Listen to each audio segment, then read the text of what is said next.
New today, several members of the Swansea town leadership have received subpoenas relating to the financial concerns we've been telling you about for the last couple of weeks now. The subpoenas are part of the lawsuit by a couple of town's council members. They call for several town leaders to provide on-the-record statements into what's going on with the town's finances. This is the latest chapter into our deep dive on the issue. News 19's Rachel Ripp tonight tells us more.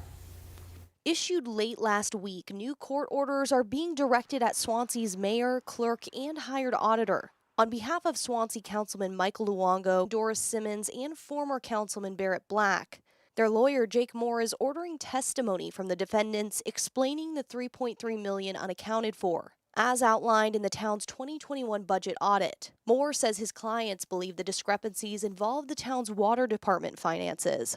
From what we can tell by reading the audit report, there are accounting problems with the water.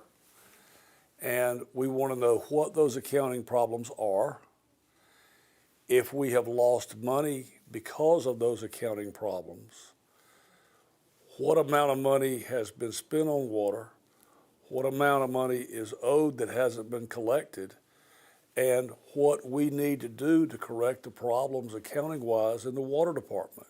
The subpoenas were issued by Moore's law firm and the Lexington County Court of Common Pleas. They call for the recipients to bring in deposit slips and receipt books from the town's water account for the years 2017 to 2022. In a statement from the town's attorney, he says in part, quote, "My representation in this matter only covers the town of Swansea. I do not represent any of the individuals. I am in receipt of the subpoenas and deposition notices recently issued in the case." End quote. Lexington County Council Chair Scott Whetstone brought Swansea's finance issues to the governor's desk last week. He tells News 19 he's looking for answers as well, since a portion of his constituents live in Swansea. I think it's way past due. I think it could have been avoided if these individuals would have just given up the documents and answered the questions that was asked by the two council members.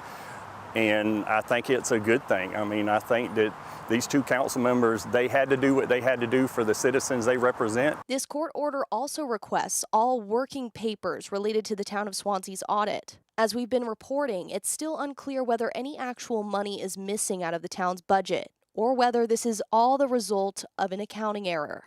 Moore says if the mayor, clerk, and auditor appear and explain, the case will be over with. But if not, he'll pursue this matter before a judge. Reporting in Swansea, Rachel Ripp, News 19 WLTX. Well, the attorney representing the council members telling us tonight he's willing to drop the depositions and just sit down for a thorough conversation with the mayor, the clerk, and the auditor. Swansea's attorney confirming with us now that the town still hasn't responded to the lawsuit and that this is still in the early stages.